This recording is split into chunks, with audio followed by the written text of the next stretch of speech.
Hi, I'm Mark, this is Mark's Tech Vlogs on YouTube, and today I'm going to bring you guys a review of the Aqara M3 Hub.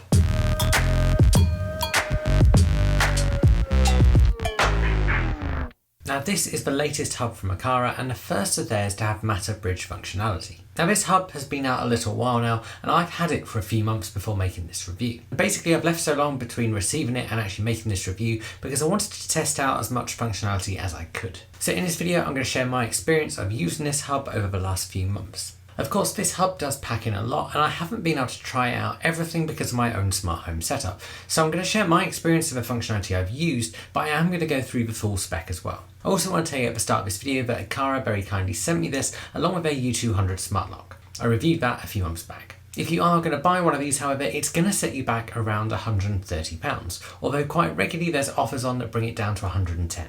This does mean it is quite an expensive hub. And I also want to point out at the start that whether you need it or not will depend on which Aqara products you're purchasing or what functionality you want. And actually, if you've already got one of their existing hubs, you can just continue to use that. This isn't an upgrade you're going to have to get. And in fact, at the moment, the only product that specifically requires this hub is the U200. And that gives you some of the outer home functionality. But if you watch my review on a U200, you'll know that most people don't even need a hub to go with it. I will touch on that a bit more later on. So let's go through the specification. So the big new thing with this compared to other Aqara hubs is that it is Matter compatible. And this means it has Matter Bridge functionality. This is needed for Aqara Thread devices such as the U200 Smart Lock. But this device also supports Aqara's existing devices that use Zigbee. That includes things like their pet feeder and a load of their sensors. It does also support, however, third-party Matter devices, but this is quite limited at the moment. One that does work well is Philips Hue lights, and you can import all of your Hue lights into the Aqara app thanks to this hub. The other thing to note for spec is that as this is an edge hub, it can run your automations locally. This means that even if your internet was to go down, it could still run them and won't rely on a cloud service. Of course, this also means there are no subscriptions. And then much like some of Aqara's other devices, it also has an infrared relay functionality built in. That means you can use it to control things like remote controls and air conditioners using your phone. It will send out a kind of mimicked IR signal to that device. Of course, it's going to need to be close enough to the other device in order to catch the infrared signal. Now for air conditioning units specifically, it can expose one of these to Matter. This very much depends on the brand and isn't something I've been able to try. In terms of its capacity, it can support up to 127 Thread or Zigbee devices combined. And then for its connectivity, it supports wired via Ethernet, but also wireless connections. It can connect to your home Wi-Fi on either a 2.4 or a 5 GHz wireless network. And then inside this device is 8 GB eMMC storage. This is used for data handling and is encrypted for enhanced security. And then if you use this alongside any other Aqara hubs, for example, I've already got the G3 camera, it automatically assumes leadership over those hubs.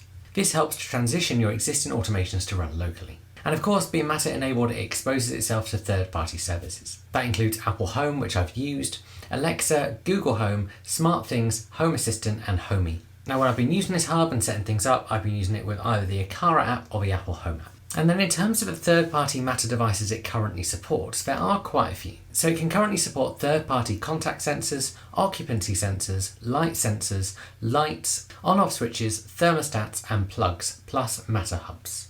And this is where the ability to add your Hue lights comes in. So let's talk about design. So this device is a small black box which isn't particularly big and it can sit quite comfortably on a flat surface, or you can wall mount it with the included bracket. If you're going to use the infrared relay feature, you're going to want to think about where you put this hub so the signal can reach your infrared device. The front of it has a light on, but you can toggle this off in the app and also set Do Not Disturb modes. This is great if you have it in a bedroom. All in all, it's a black box and it does just sit wherever you put it and looks pretty inconspicuous. So let's talk about setup. So to set it up, you just plug it into the mains. You can add Ethernet power if that's how you want to connect it to the internet. I went for Wi-Fi, and then you just open the Aqara app. In the Aqara app, you hit the plus button, find the app, and then follow the instructions on screen. From there, you can migrate from other Aqara hubs.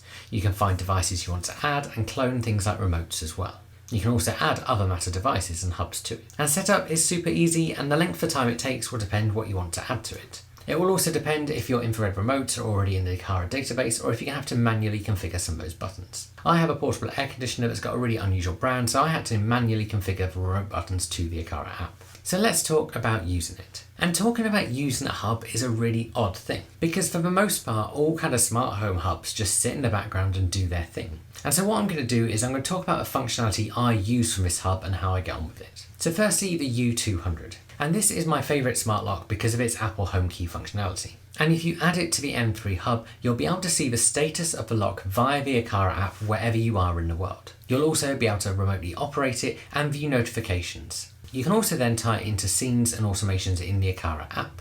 Of course, and I said this in the review for the U200, if you use it with a third-party service like Apple Home already, you've already got all of that functionality. You can already use it in the Apple Home app with automations. You can already use it in the Apple Home app remotely and control it. And of course, you can see the status of it in the Apple Home app as well. Alongside that, with iOS 18, you can also set up codes remotely, which actually you can't do even using the Aqara Hub. So realistically, most people aren't going to need this with the U200. The functionality you do get, however, does work well with the U200. The second thing you can do is bring in other devices. And that's because it supports other Matter devices and other hubs. What that means is I'm able to add the Philips Hue bridge and therefore all of my Hue lights into the Aqara app via the M3. That means I can then tie any of my Philips Hue lights into automations and scenes in the Aqara app. For example, with their FP2 presence sensor, which I reviewed recently. Of course, you can set up these automations in the Apple Home app anyway, but using the Aqara app gives you access to different things, like when presence is coming from a certain direction. It's worth noting that when you add the Hue bridge or Hue bulbs, it doesn't inherit the names. It also assigns all of them to the room where your M3 hub is. This means once you've added them, you're going to have to walk around your house identifying bulbs and renaming them and reassigning them to different rooms in the Aqara app. Now, talking about adding Philips Hue bulbs leads nicely on to talk about automations. And the main way I really use this hub is with automations and scenes. And because it can run them locally, this helps with reliability. But as I previously said, because I can control all of my Hue lights in the Aqara app, I can use some of the advanced functionality of the FP2. That means I can do things like if someone enters from a particular direction, or something like if absence is detected for a certain amount of time. The other thing worth noting when it comes to scenes is that Aqara lets you export any scene from their app into Apple Home. That means you can create a scene that combines different IR buttons together, maybe for your television, and then you can use that in the Apple Home app as well. And this, again, seamlessly leads onto the fourth way I use this hub, and that's the IR blaster. So I've got this set up to control a portable air conditioner in my bedroom. And because I can combine different buttons from this air conditioner and add delays into one scene and export that to Apple Home, I can combine that into an automation in the Apple Home app with my smart plug that controls the air conditioner as well. That means I've got one scene that turns on the power and then presses the right buttons on the remote via the Aqara Hub in order to set the air conditioning to run for a couple of hours. And they're the ways I use the M3 hub. So what's the verdict? And this is a review I've been putting off making for a few months, because whilst this M3 hub does a lot of things really well, I actually don't think there's many people who should buy one. And that's especially true with a £110 price point. So who should be buying one of these? So if you're just starting your smart home journey and you need an Aqara hub to go with some kind of device that you've purchased, then this hub is the one to buy. And that's because it's Aqara's most advanced hub, and so you can be future-proofing your home.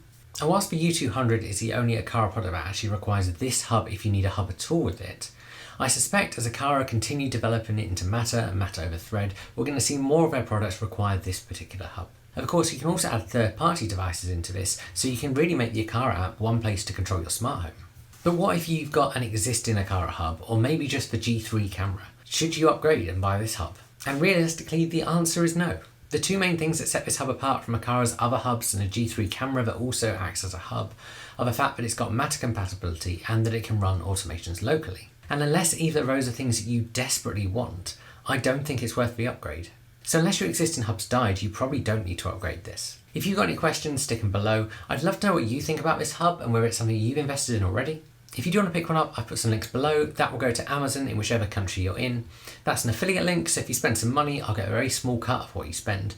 That just helps me keep this channel going because this isn't my full-time job and I don't get paid for these reviews. So if you do use that link and make a purchase, thank you very much. I genuinely appreciate every single link click. If you've enjoyed this video, give it a like, subscribe to my channel, and I'll see you guys again soon.